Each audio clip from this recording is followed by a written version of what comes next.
പല കാര്യത്തിലും എന്ന പോലെ സർ യഥാർത്ഥ കണക്കുകൾ മറച്ചുവെച്ച് മേനി നടിക്കാനാണ് മന്ത്രിയും സർക്കാരും ശ്രമിക്കുന്നത്. ഇത് കേരളീയ സമൂഹത്തോടുള്ളൊരു വെല്ലുവിളിയാണ്. ഇത് വളരെ ഗുരുതരമായ ഒരു ആരോഗ്യ പ്രശ്നമാണ്. ആരോഗ്യരംഗത്തുള്ളൊരു പ്രതിസന്ധിയാണ്. അതിനോട് സർക്കാർ സ്വീകരിക്കുന്ന ഈ സമീപനം ഒട്ടും ശരിയല്ല. ഇവിടെ സർ ഉറവിടം കണ്ടെത്തി രോഗം തടയുന്നതിൽ സർക്കാർ തികഞ്ഞ പരാജയമാണ്. നിപ്പ, മസ്തിഷ്ക ജ്വരം, ഇതിന്റെയൊക്കെ മരണനിരക്ക് കേരളത്തിൽ കുറവാണെന്നാണ് പറഞ്ഞിരിക്കുന്നത്. അത് മാത്രം കൊണ്ടായോ സർ? രണ്ടിന്റെയും ഉറവിടം കണ്ടെത്തുന്നതിൽ വകുപ്പ് ദയനീയമായി പരാജയപ്പെട്ടു സർ. ഇവിടെ നമ്മൾ ആരോഗ്യരംഗത്ത് ഒരു ആപ്തവാക്യമുണ്ട്, prevention is better than cure. അത് ഇവിടെ വിസ്മരിക്കുകയാണ്. രോഗം വന്നിട്ട് ചികിത്സിക്കലല്ല, രോഗം എങ്ങനെ വരാതിരിക്കണം എന്ന് നോക്കണ്ടേ സർ? പഞ്ചായത്തുകളെ അടക്കം ഏകോപിപ്പിച്ചുകൊണ്ടുള്ള ഒരു കർമ്മ പദ്ധതി ഇതുവരെ തയ്യാറാക്കാൻ ആരോഗ്യ വകുപ്പിന് സാധിച്ചിട്ടില്ല. അവരുടെയൊക്കെ സഹായം ഉണ്ടെങ്കിൽ ഇത് പ്രതിരോധിക്കാൻ കഴിയുള്ളൂ സർ. നിഗമനത്തിനെത്താൻ കഴിയാത്ത അവസ്ഥയുണ്ട്. കുളത്തിൽ കുളിച്ചാലാണ്, തോട്ടിൽ കുളിച്ചാലാണ്, പുഴയിൽ കുളിച്ചാലാണ്, മോശമായ വെള്ളത്തിൽ കുളിച്ചാലാണ് മൂക്കിലൂടെ ഇത് കയറി ഈ പ്രശ്നം ഉണ്ടാകുന്നതെന്നാണ് ഇതുവരെ പറഞ്ഞിരുന്നത്. എന്നാൽ വീട്ടിൽ കുളിച്ചവർക്കും രോഗം വന്നു മരിച്ചു. അതുപോലെ തന്നെ പിറന്ന് 4 മാസമായ കുഞ്ഞ്, അതിന് ഏതായാലും കുളത്തിലും പിന്നെ പുഴയിലൊന്നും കൊണ്ടുപോയില്ല, 4 മാസമായൊരു കുഞ്ഞും മരിച്ചു. ഇവിടെ നമ്മൾ കാണേണ്ടത്, നമ്മളെല്ലാത്തിനും ഉഷാറാണെന്ന് പറഞ്ഞ് നമ്പർ 1 കേരളം എന്ന് പറയുന്നതിൽ ഞങ്ങളൊക്കെ കേരളക്കാർ തന്നെയാണ്. നമ്മളെല്ലാവരും കൂടെ ഉണ്ടാക്കിയാണിത്. പക്ഷേ ഒരു പ്രതിസന്ധി വരുമ്പോഴും അവിടെ നമ്പർ 1 കേരളം എന്ന് നിങ്ങൾ പറയുന്നതിൽ അർത്ഥമില്ല. ഡോക്ടർ രാജീവ് സദാനന്ദനെ നിങ്ങൾക്കറിയില്ലേ? ഞാൻ പരിചയപ്പെടുത്തണ്ടല്ലോ. നിങ്ങളുടെ 1ാം ഗവൺമെന്റിൽ ആരോഗ്യ വകുപ്പ് സെക്രട്ടറി ആയിരുന്ന നമ്മുടെ അഡീഷണൽ ചീഫ് സെക്രട്ടറി അദ്ദേഹം പറയുന്നുണ്ട്, ഇപ്പോൾ അടുത്തൊരു പത്രസമ്മേളനം നടത്തിയിട്ട്, 1ാമത് എന്ന തള്ള് അപകടകരമാണെന്ന മുന്നറിയിപ്പ് ഞാൻ നൽകുകയാണ്. ആരോഗ്യരംഗത്ത് എല്ലാത്തിലും 1 പറയുന്ന ഈ തള്ള് വളരെ അപകടകരമാണെന്ന് പ്രതിപക്ഷ നേതാവ് പറഞ്ഞതല്ല, ഉപനേതാവ് പറഞ്ഞതല്ല, രാജീവ് സദാനന്ദന്റെ വാക്കുകളാണ്. ആരോഗ്യ സംവിധാനം ഇപ്പോഴും പ്രാകൃതമായ അവസ്ഥയിലാണ്. ആര് പറയണേ? രാജീവ് സദാനന്ദൻ പറയുകയാണ്. സർ, ഇവിടെ ഡെങ്കിപ്പനി നിയന്ത്രിക്കാൻ കഴിയുന്നുണ്ടോ? എല്ലാ കൊല്ലം ഡെങ്കി വന്ന് വിസിറ്റ് ചെയ്ത് പോണില്ലേ? ഒരുപാട് ആൾ മരിക്കുന്നില്ലേ? എല്ലാ വർഷവും ഉണ്ട്, ഡെങ്കിയിൽ ആളുകൾ മരിക്കുന്നുണ്ട്. സർ, നിപ്പ ഓരോ കൊല്ലവും വരുന്നുണ്ട്. എന്താ, ചില പ്രത്യേക മാസത്തിൽ വരുന്ന വവ്വാലിന് മാത്രം നിപ്പ ഉണ്ടാകണ്? അങ്ങനെ ഇപ്പൊ നിങ്ങൾ പറയണം, ആ പ്രത്യേക മാസത്തിൽ വരുന്ന വവ്വാൽ രോഗവാഹികളാണെന്നാണ്. പക്ഷേ എല്ലാ കൊല്ലവും നിപ്പയും വിസിറ്റ് ചെയ്ത് പോകുന്നുണ്ട്. ഇത്തവണ മണ്ണാർക്കാടും വിസിറ്റ് ചെയ്തു സർ നിപ്പ. ചില പ്രതിസന്ധികൾ ഞങ്ങൾക്കുണ്ടായി. അപ്പോ ഇവിടെ ഇത് എന്തുകൊണ്ട് അടുത്ത കൊല്ലം വരൂല എന്ന് മന്ത്രിക്ക് പറയാൻ പറ്റുമോ? സർ, മസ്തിഷ്ക ജ്വരത്തിന്റെ കാര്യത്തിലും നിങ്ങൾ ഇരുട്ടിൽ തപ്പുകയാണ്. ഇത് ഡിപ്പാർട്ട്മെന്റിന്റെ പിടിപ്പുകേടാണ് സർ. പിന്നെ ഇപ്പോൾ ഒരു ഫേസ്ബുക്കുമായി ബന്ധപ്പെട്ടൊരു വല്ലാത്ത വിവാദം നടക്കുന്നുണ്ട്. മന്ത്രി അതിൽ പറഞ്ഞത് എന്താ വെച്ചാല്, ഇത് എന്റെ കുഴപ്പം കൊണ്ടോ ഈ കാലത്തുള്ളതോ അല്ലാന്നാണ്. മന്ത്രി ഇത് നേരെ അപ്പുറത്തേക്ക് വിട്ടു. ആദ്യം വിട്ടത് ഉമ്മൻചാണ്ടി സർക്കാരിന് നേരെയാണ്. 2013 ഒരു പഠനം നടത്തി, അന്ന് ആ ഗവൺമെന്റ് ഒന്നും ചെയ്തില്ല എന്നാണ്. പക്ഷേ ആ പഠനം നടത്തിയിട്ട് അതിന്റെ റിപ്പോർട്ട് വന്നു. പഠനം ഔദ്യോഗിക പഠനമല്ല, ഗവൺമെന്റ് പറഞ്ഞ പഠനമല്ല. തിരുവനന്തപുരം മെഡിക്കൽ കോളേജിലെ 2 ഡോക്ടർമാര് അവരുടെ സ്വന്തം നിലക്ക് നടത്തിയ പഠനമാണ്. എന്താണ് ഇങ്ങനെ ഈ മസ്തിഷ്ക ജ്വരം എങ്ങനെ വരുന്നത്? അങ്ങനെ നടത്തിയപ്പോ അതില് 2013 അവർ പഠനം ആരംഭിച്ചെങ്കിലും റിപ്പോർട്ട് കൊടുക്കുന്നത് 2018 ഉമ്മൻചാണ്ടി മാറി 1ാം പിണറായി ആയി. നിങ്ങൾ 1ാം ലോക മഹായുദ്ധം 2ാം ലോക മഹായുദ്ധം എന്ന് പറഞ്ഞ മാതിരി എല്ലായിടത്തും വിശേഷിച്ച് പറയുമല്ലോ. അങ്ങനെ 1ാം പിണറായി ആയി. ആ സമയത്ത് വെച്ച് അന്ന് ആരാ ആരോഗ്യമന്ത്രി? ശൈലജ ടീച്ചറാണ്. ഉമ്മൻചാണ്ടിയെ ചാരി ശൈലജ ടീച്ചർക്കൊരടി എന്നതാണോ അതിന്റെ സൂത്രം എന്നും എനിക്ക് തോന്നിപ്പോകുന്നുണ്ട്. ഏതായാലും ആ റിപ്പോർട്ടിനെ കുറിച്ച് പിന്നീട് വലിയ വിവാദം ഉണ്ടായി, ഫേസ്ബുക്കിൽ വലിയ പ്രശ്നം വന്നു, മന്ത്രിക്കെതിരെ വലിയ ആക്ഷേപങ്ങൾ വന്നു. സത്യത്തിൽ അന്ന് എന്താ പഠനം നടത്തിയത്? കോർണിയ അൾസർ, കണ്ണിന് ബാധിക്കുന്ന അൾസറുമായി ബന്ധപ്പെട്ട പഠനമാണ് അവർ നടത്തിയത്. എന്നിട്ട് അതിൽ തന്നെ അവർ പറയുന്നുണ്ട്, നെഗ്ലേറിയ ഫൗളറി എന്ന അമീബ ആണെന്ന് ഈ മസ്തിഷ്ക ജ്വരത്തിന് കാരണമെന്ന് സ്ഥിരീകരിച്ചിട്ടില്ല എന്നും സർ ആ റിപ്പോർട്ടിൽ പറയുന്നുണ്ട്. അപ്പൊ ഇങ്ങനെ അങ്ങോട്ടും ഇങ്ങോട്ടും പഴിചാരി തന്റെ കാലത്തെല്ലാം ഭദ്രമാണ്, വല്ല പ്രശ്നങ്ങളും ഉണ്ടെങ്കിൽ അതിന് കാരണം കഴിഞ്ഞ കാലങ്ങളിലുള്ളവരാണ് എന്ന് പറയുന്നതല്ലല്ലോ ഒരു മന്ത്രിയുടെയും ഡിപ്പാർട്ട്മെന്റിന്റെയും ഉത്തരവാദിത്വം. അത് പ്രശ്നങ്ങളെ നേരിടാനുള്ള ആർജവം കാണിക്കുകയാണ് സർ വേണ്ടത്. ഇതിൽ വിമർശനം വന്നു. ഇടതുപക്ഷക്കാരായ ഡോക്ടർമാരെ തന്നെ മന്ത്രിയുടെ ഫേസ്ബുക്കിന് താഴെ കുറിപ്പിടാൻ തുടങ്ങിയപ്പോൾ മന്ത്രിക്ക് മലക്കം മറിയേണ്ടി വന്നു. അതിൽ 18 റിപ്പോർട്ടിന്റെ തലപ്പ് വെട്ടിയിട്ടാണ് ഫേസ്ബുക്കിൽ ഇട്ടത്. അതൊന്നും ഒരു ശരിയായ രീതിയല്ലല്ലോ. 18 റിപ്പോർട്ട് വന്നത്, പക്ഷെ അതിന്റെ ഹെഡിങ് വെട്ടിയിട്ടാണ് ഇത് ഫേസ്ബുക്കിൽ ഇട്ടത്. അപ്പോ സർ, ഈ കേരളത്തിലെ ആരോഗ്യരംഗം പരിതാപകരമായ അവസ്ഥയിലാണെന്ന് ആർക്കാ അറിയാത്തത്? ഇവിടെ ഡോക്ടർ ഹാരിസ് ചെറക്കലിന്റെ ഒരു വെളിപ്പെടുത്തലുണ്ട്. ഹാരിസ് ചെറക്കൽ മനസ്സിൽ ഇടതുപക്ഷ ആദർശമുള്ളയാളാണ്. അദ്ദേഹം തന്നെ പറയുന്ന അച്യുതാനന്ദനും പിണറായിയും ഒക്കെ എനിക്ക് ദൈവതുല്യരാണ് എന്നൊക്കെ പറയുന്ന ഹാരിസ് ചിറക്കൽ എന്താ അവസാനം പറഞ്ഞ്, പിരിവെടുത്തും ഇരുന്നു വാങ്ങിയും ഞാൻ മടുത്തുപോയി സർ. ശസ്ത്രക്രിയക്ക് ആവശ്യമായ സാധനങ്ങൾ സർക്കാർ തരുന്നില്ല. വേദന കൊണ്ട് പൊളയുന്ന രോഗിയോട് ശസ്ത്രക്രിയ ഇനിയും ഞാൻ എങ്ങനെ മാറ്റിവെക്കും എന്ന് ഹാരിസ് ചിറക്കൽ എന്ന് പറയുന്ന സാധാരണക്കാരുടെ ഡോക്ടർ, ഒരാർഭാടവുമില്ലാത്ത സ്കൂട്ടറിൽ സഞ്ചരിക്കുന്ന ഒരു യൂറോളജി മേധാവിയെ നമ്മൾ കാണുകയാണ്. ആ ഡോക്ടറെ ആദ്യം അത് പറഞ്ഞേ നിങ്ങൾ ബത്സിക്കാനാണ് നോക്കിയത്. എന്നിട്ട് അദ്ദേഹം പറയാണ്, ഇനി പറയാതെ വയ്യ, ഭയത്തേക്കാൾ വലുത് രോഗികളോടുള്ള കടപ്പാടാണ്. എന്താണ് ഭയം? ഇത് പറഞ്ഞാൽ ഞാൻ ചിലത് നേരിടേണ്ടി വരും എന്ന് എനിക്കറിയാം, പക്ഷെ ആ ഭയമല്ല പ്രശ്നം. എന്റെ പ്രശ്നം രോഗികളോടുള്ള കടപ്പാടാണെന്ന് പറഞ്ഞ അപൂർവങ്ങളിൽ അപൂർവമായ ഒരു ഡോക്ടറാണ് ശ്രീ ഹാരിസ് ചിറക്കൽ എന്ന് പറയാൻ ഞാൻ ആഗ്രഹിക്കുകയാണ്. കേരളത്തിലെ ആരോഗ്യരംഗത്തിന്റെ രേഖാചിത്രമാണ് ഈ ഡോക്ടറുടെ വെളിപ്പെടുത്തലിലൂടെ നമ്മൾ കണ്ടത്. മൂത്രയാശയത്തിന്റെ കല്ല് പൊടിക്കാനുള്ള ഉപകരണം ഇവിടുത്തെ എല്ലാ ആശുപത്രിയും ഭയങ്കര ഗംഭീരാക്കി എന്നാ പറഞ്ഞു. മൂത്രാശയത്തിന്റെ കല്ല് പൊടിക്കാനുള്ള ഉപകരണം തിരുവനന്തപുരം മെഡിക്കൽ കോളേജിൽ ഇല്ല, അതുണ്ടായില്ല. വിദ്യാർത്ഥിയായ ഒരു രോഗിയുടെ ശസ്ത്രക്രിയ പലതവണ മാറ്റിവെച്ചു. ഉപകരണം ഇന്ന് വരും, നാളെ വരും, എന്റെ കല്ല് അപ്പം പൊടിച്ചേരാന്ന് പറഞ്ഞിട്ട് പലതവണ മാറ്റിവെച്ചു. പക്ഷേ ചികിത്സ നടത്താൻ, ശസ്ത്രക്രിയ നടത്താൻ സാധിക്കുന്നില്ല.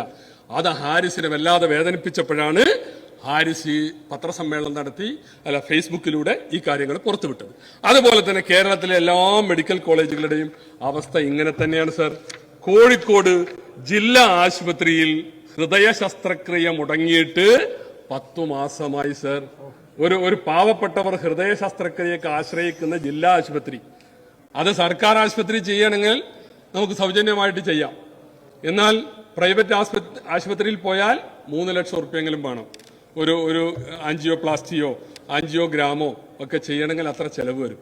അപ്പൊ 3 ലക്ഷം രൂപ കയ്യിലുള്ളവന്റെ ഹൃദയം മാത്രം പണിമുടക്കിയാൽ മതി എന്നുള്ള അവസ്ഥയിലേക്ക് ആരോഗ്യരംഗം കേരളം നമ്പർ 1 പോയിക്കൊണ്ടിരിക്കുകയാണ്. അവിടെയാണ് നമ്മൾ ഈ ചർച്ച ഇത് കൊണ്ടുവരണമെന്ന് ഞങ്ങൾ പറയുന്നത് സർ. ഇവിടെ എന്തുകൊണ്ടാണ് ഹൃദയ ശസ്ത്രക്രിയ മുടങ്ങുന്നത്?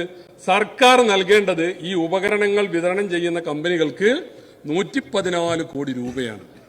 114 കോടി രൂപ കൊടുക്കാണ്ട് അവർ തീരുമാനിച്ചു.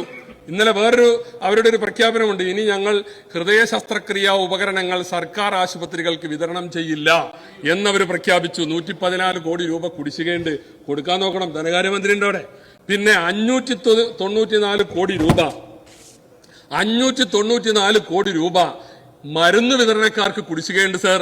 എവിടെയും മരുന്ന് കിട്ടാനില്ല, ആശുപത്രിയിൽ എല്ലാം പുറത്തേക്ക് എഴുതി കൊടുക്കാണ്. കാരുണ്യ ആരോഗ്യ സുരക്ഷാ പദ്ധതി കാസ്റ്റ് കുടിശ്ശിക 1255 കോടിയാണ്. എല്ലാ പ്രൈവറ്റ് ഹോസ്പിറ്റലിൽ ഇപ്പം ബോർഡുണ്ട്, എന്ത് ഇവിടെ ആരോഗ്യ സുരക്ഷാ കാർഡ് എടുക്കൂല. അത് ഈ സമയത്ത് ഒരു ആരോഗ്യ രംഗത്ത് ഒരു പ്രത്യേകതയാണ്. ഉമ്മൻചാണ്ടിയും മാണിസാറും തുടങ്ങി വെച്ചതാണത്.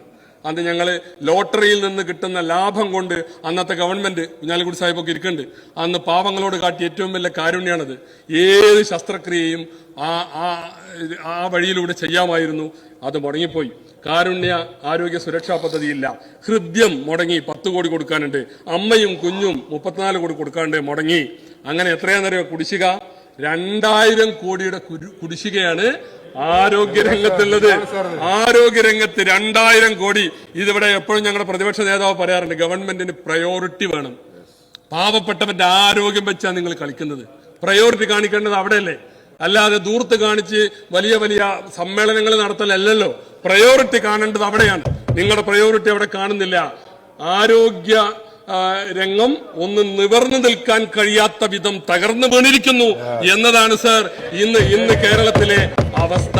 ബഹുമാനപ്പെട്ട മന്ത്രിയെ ഞങ്ങളൊന്ന് ഓർമ്മപ്പെടുത്തുകയാണ്, കപ്പിത്താൻ ഉണ്ടായിട്ട് കാര്യമില്ല, കപ്പൽ മുങ്ങിപ്പോയി. ഈ കപ്പൽ പൊങ്ങൂല. ഈ കപ്പൽ പൊങ്ങാൻ കഴിയാത്ത വിധം മുങ്ങിയിട്ടുണ്ട് എന്നുള്ളതാണ് സർ ഇതിൽ കാണുന്നത്. ഇതേ സമയത്താണ് ഈ ഹാരിസ് ചിറക്കലിന്റെ വർത്താനം പറയുന്നത്. അതേ സമയത്താണ് കോട്ടയം മെഡിക്കൽ കോളേജിൽ ഒരു കെട്ടിടം പൊളിഞ്ഞു വീണത്. കെട്ടിടം പഴയ കെട്ടിടത്തിൽ ആളുകൾക്ക് ഉപയോഗിക്കാൻ കൊടുത്തു. പണി കഴിഞ്ഞ കെട്ടിടം അപ്പുറത്തുണ്ട്. System തകരാറിലാണ് sir. അതുകൊണ്ടാണ് ആ പണി കഴിഞ്ഞ കെട്ടിടത്തിന്റെ ഉദ്ഘാടനം നിങ്ങൾക്ക് നിർവഹിക്കാൻ സാധിക്കാതെ വന്നത്. മന്ത്രിമാർക്ക് ഒഴിവില്ലാണ്ട് ഉദ്ഘാടനം നിർവഹിക്കാൻ ആ രോഗികളെ അങ്ങോട്ട് മാറ്റാമായിരുന്നില്ലേ? എന്നിട്ട് അവിടെ അന്ന് അത് നോക്കണം, ഒരു പ്രത്യേകമായ കാലത്തിന്റെ പണിയാണ്. ആ സമയത്ത് നിങ്ങളുടെ സാന്നിധ്യം അവിടെ ഉണ്ടാകണം. കോട്ടയം മെഡിക്കൽ കോളേജിൽ മറ്റൊരു മന്ത്രിയും കൂടി ഉണ്ട്. നിങ്ങൾ എന്ത് പ്രഖ്യാപിച്ചു? വീണേന്റെ ചോട്ടൊരു ഒറ്റ ആളില്ല എന്ന് പറഞ്ഞു. അവിടെ ആരുമില്ല എന്ന് പറഞ്ഞു. ഒരു പാവപ്പെട്ട രോഗി ബിന്ദു അവിടുത്തെ വാഷ്റൂമിൽ പോയി അതിൽ ശ്വാസം കിട്ടാതെ മണിക്കൂറുകളോടെ നിന്നു. നിങ്ങളോട് ആരാ പറഞ്ഞത് അതിന് ആളില്ല നിങ്ങൾ പ്രഖ്യാപിക്കാൻ? നിങ്ങൾ ആശ്വാസം കിട്ടാൻ വേണ്ടി ചാനലുകാരുടെ മുമ്പിൽ പറഞ്ഞു ആ പൊളിഞ്ഞു വീണ ബിൽഡിങ്ങിൽ ആരുമില്ല എന്ന്. അതുകൊണ്ട് അങ്ങോട്ട് നോക്കിയില്ല, രക്ഷാപ്രവർത്തനം ഉണ്ടായില്ല. 8 മണിക്കൂർ ശ്വാസം കിട്ടാതെ ആ പാവപ്പെട്ട രോഗി മരിച്ചതിന് ഉത്തരം പറയേണ്ടത് ഈ ഗവൺമെന്റ് മന്ത്രിമാരുമാണെന്ന് ഞങ്ങൾക്ക് പറയേണ്ടി വരും സാർ. അതൊക്കെയാണ് നമ്മുടെ ആരോഗ്യരംഗത്തെ സ്ഥിതി സാർ. അങ്ങനെ അവിടെ ആ വലിയ വീഴ്ച നമ്മൾ കാണുകയാണ് സാർ. ലോകത്തില് ആരോഗ്യരംഗത്ത് ഏറ്റവും മുമ്പിൽ നിൽക്കുന്ന സംസ്ഥാനമായിരുന്നു കേരളം, അതിൽ തർക്കമില്ല. ആയിരുന്നു കേരളം. അതെല്ലാരും കൂടി ഉണ്ടാക്കിയതാണ്, വെറുതെ അവിടെ വെച്ചിട്ടൊന്നും കാര്യമില്ല. അതിലെല്ലാവരുടെയും പങ്കുണ്ട്. ഇന്നലെ അവിടുന്ന് ബഹുമാനപ്പെട്ട മുഖ്യമന്ത്രി പറഞ്ഞില്ലേ ഏറ്റവും കൂടുതൽ കാലം ഭരിച്ച നിങ്ങളാണെന്ന്, UDF ആണെന്ന്. അതെ, അപ്പൊ അങ്ങനെ നിങ്ങളും ഭരിച്ചിട്ടുണ്ട് ഇല്ല എന്ന് ഞാൻ പറയില്ല. അങ്ങനെയാണ് നമ്മൾ കേരളത്തിലെ ആരോഗ്യരംഗം അന്തർദേശീയ തലത്തിൽ നമുക്ക് വലിയ അംഗീകാരം ഉണ്ടാക്കി തന്നതാണ്. എന്നാൽ ഇന്നത്തെ സ്ഥിതി എന്താണ്? പാടെ തകർന്നു പോയി. ഏറ്റവും മോശപ്പെട്ട ഒരു വകുപ്പായി ആരോഗ്യ വകുപ്പ് മാറുകയാണ് സാർ. ഇവിടെ മരുന്നില്ലാത്ത ആശുപത്രികൾ, ഡോക്ടർമാരില്ലാത്ത ആശുപത്രികൾ, ചികിത്സയില്ലാത്ത ആശുപത്രികൾ, പകർച്ചവ്യാധികൾ പടർന്നു പിടിക്കുന്ന ഒരു സംസ്ഥാനം. ഈ സർക്കാർ വന്നിട്ട് പകർച്ചവ്യാധിയിൽ മാത്രം മരണപ്പെട്ടത് 1411 പേരാണെന്ന് ഈ രണ്ടാം പിണറായി സർക്കാർ വന്നിട്ട് പകർച്ചവ്യാധിയിൽ മരണപ്പെട്ടവരുടെ എണ്ണം 1411. ബഹുമാനപ്പെട്ട മന്ത്രിയുടെ തന്നെ മന്ത്രി ഒരു ചോദ്യത്തിനുള്ള ഉത്തരത്തിൽ പറഞ്ഞിട്ടുള്ളതാണ് സർ. ഇതാണ് നമ്മുടെ സ്ഥിതി. പിന്നെ ഇവിടെ ഇന്ന് അടിയന്തര പ്രമേയം ചർച്ചക്കെടുത്തു എന്ന് പറഞ്ഞപ്പോ അവിടെ വമ്പിച്ച കയ്യടി. എവിടെയാ നിങ്ങൾ നിൽക്കുന്നത്? അടിയന്തര പ്രമേയം ചർച്ചക്കെടുത്ത് ഞങ്ങളുടെ മിടുക്കാണെന്ന് എന്താ സംശയം? ജനകീയ പ്രശ്നങ്ങൾ ഉന്നയിക്കാനുള്ളതാണ് ഈ സഭ. നിങ്ങൾ കുറെ ആളുകൾ സംസാരിക്കും, മണിക്കൂർ നിങ്ങൾക്ക് കൂടുതൽ കിട്ടിയാൽ സമ്മതിച്ച്. അതുകൊണ്ടൊന്നും ഇതിനെ പ്രതിരോധിക്കാൻ കഴിയും? ഈ നാട്ടിലെ പാവപ്പെട്ടവന്റെ ദയനീയ അവസ്ഥയെ നിങ്ങൾ എത്ര ആൾ അതരവയാമം നടത്തിയാലും അതിനെ പ്രതിരോധിക്കാൻ നിങ്ങൾക്ക് സാധിക്കില്ല. ഇതിവിടുത്തെ പ്രതിപക്ഷത്തിന്റെ കരുത്താണ് പ്രകടിപ്പിക്കുന്നത്. മറ്റത് അടിയന്തര പ്രമേയം എടുത്താല് ഞങ്ങളൊന്ന് അവതരിപ്പിച്ച് ഞങ്ങളെ പ്രതിപക്ഷ നേതാക്കന്മാർ നന്നായിട്ട് സംസാരിച്ചു പോയാൽ നിങ്ങൾക്ക് നിങ്ങളുടെ മന്ത്രിമാരിൽ വിശ്വാസമില്ല. സംഗതി എല്ലാം ഭദ്രമാണെങ്കിൽ ഒരു മന്ത്രി മറുപടി അറിഞ്ഞാൽ പോരെ. ഇത് ഈ 2 മണിക്കൂർ എല്ലാവരെ കൊണ്ടും ചർച്ച ചെയ്യിക്കുന്നത് നിങ്ങൾക്കതിൽ വിശ്വാസമില്ലാഞ്ഞിട്ടാണ്. പിന്നെ ഞങ്ങളുടെ ആവശ്യം തന്നെ എന്താ? സഭ നിർത്തി വെച്ച് ചർച്ച ചെയ്യണമെന്നാ. അപ്പൊ ഞങ്ങളുടെ ആവശ്യം അംഗീകരിക്കുമ്പോൾ ഞങ്ങളാ കൈയടിക്കണ്ടേ? അല്ലാതെ നിങ്ങൾ ഇതിൽ കൈയടിച്ചിട്ട് അങ്ങനെ എന്തോ നേടി എന്ന് വരുത്താൻ ശ്രമിക്കുന്നത് ശരിയല്ല സാർ എന്നിവിടെ സൂചിപ്പിക്കുകയാണ്. പിന്നെ സാർ, ഇങ്ങനെ ഈ സർക്കാർ ആശുപത്രികളിൽ ഇങ്ങനെ വെയിറ്റ് ചെയ്യേണ്ടത് വരുന്നത് കൊണ്ട്, ശസ്ത്രക്രിയകൾക്കും മറ്റും കാത്തു നിൽക്കേണ്ടി വരുന്നത് കൊണ്ട് ഇവിടെ സ്വകാര്യ മേഖലയെ ആരാ സഹായിക്കുന്നത്? നിങ്ങളുടെ ഈ സമീപനം കൊണ്ട് സഹായം കിട്ടുന്നത് സ്വകാര്യ മേഖലക്കാണ്. ഞങ്ങൾ ഈ അടിയന്തര പ്രമേയം കൊണ്ടുവന്നത് ഇവിടെ തകർന്ന് തരിപ്പണമായ ആരോഗ്യരംഗത്തെ പുനഃസ്ഥാപിക്കാൻ വേണ്ടിയാണ്. അതുകൊണ്ട് ഇതിന് അനുസൃതമായ നടപടികൾ ഉണ്ടാവണം എന്ന് ഞങ്ങൾ സർക്കാരിനോട് അഭ്യർത്ഥിക്കുകയാണ്.